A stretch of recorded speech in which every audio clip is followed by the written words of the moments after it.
अच्छा जी, structured data इस्तेमाल कहाँ होता है?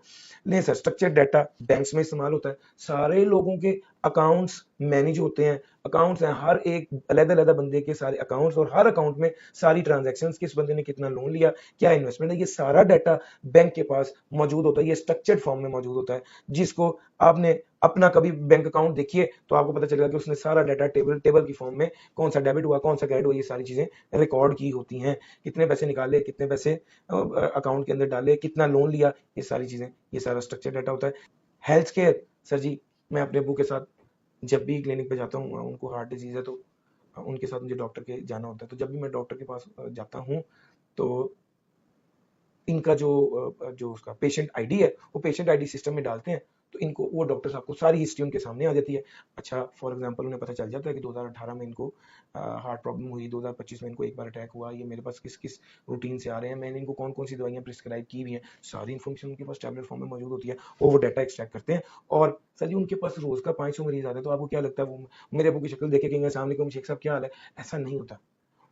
उनके पास उन्होंने पेशेंट आईडी डालना है, उनके पास सारा डाटा आ जाना है, कितने विजिट हुए, किस किस विजिट में क्या क्या प्रॉब्लम थी, कैसे क्या क्या प्रिस्क्राइब किया, तबीयत कैसी कैसी रही, शुगर कैसी चल रही है, ब्लड प्रेशर कैसे चल रहा है। सर हेल्थ केयर में ये सारी चीजें डील हो रही है। पेशेंट का जो डाटा है, पेशेंट का डायग्नोज किया गया है, ट्रीटमेंट किया गया है, सारा कुछ इस फॉर्म में, स्ट्रक्चर्ड फॉर्म में रिकॉर्ड होता है।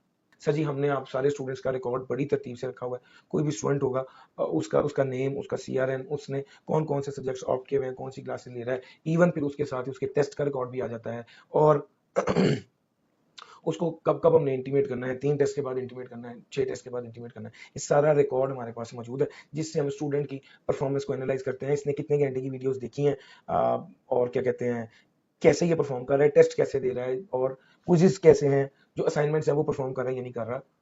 जो वीकली टेस्ट इसको दिया जाता है वो करता है, वीकली जितना कोर्स का एरिया का कंटेंट कहा जाता है वो कवर कर रहा है या नहीं कर रहा है, ये सारी चीजें स्ट्रक्चर डाटा का हिस्सा है।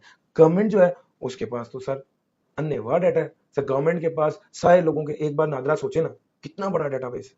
पाकिस्तान में 25 करोड़ बंदा है, 25 करोड़ में से 24 करोड़ कम से कम ऐसे जरूर है जिन नादरा के पास जिसका डाटा मौजूद है उनका, और हर बंदे का यूनिक सीएनआईसी है, उससे आइडेंटिफाई किया जाता है। अब जब टैक्सेस की गेम आती है, जब टैक्सेस कलेक्ट करने होते हैं, तो भी नादरा जो है उसके पास सारी डेटाबेस मौजूद है, सारा रिकॉर्ड मौजूद है, स्ट्रक्चर्ड फॉर्म में, टेबल की फॉर्म में मौजूद है। बताए उसकी बेस पर ही गवर्नमेंट डिसाइड करती है। ये जो गवर्नमेंट कह रही थी कि मुल्तान में इस सैलाब से 5 लाख लोग मुतासिर हो रहे हैं, ये 5 लाख कैसे कह देते हैं? सर उनके पास डाटा होता है, उन्हें पता होता है कि इस इलाके को कितने लोग इस इलाके में रह रहे हैं जो हिट होंगे। सर शनाख्ती कार्ड पे इलाके का जो है वो एड्रेस सारा दिया होता है, कौन सा इलाका है, हमने कितने अस्पताल होने चाहिए 5 लाख लोगों के लिए, कितनी यूनिवर्सिटियां होनी चाहिए 5 लाख लोगों के लिए, पुलिस स्टेशन में कितनी नफरी होनी चाहिए, बजटिंग कैसे करते हैं। सर ये गवर्नमेंट के पास सारा डाटा मौजूद होता है, जिस बेस पर सारा किया जाता है, और ये स्ट्रक्चर्ड टेबुलर फॉर्म में मौजूद होता है। ये सारा कुछ स्ट्रक्चर्ड डाटा के यूजेस में आता है।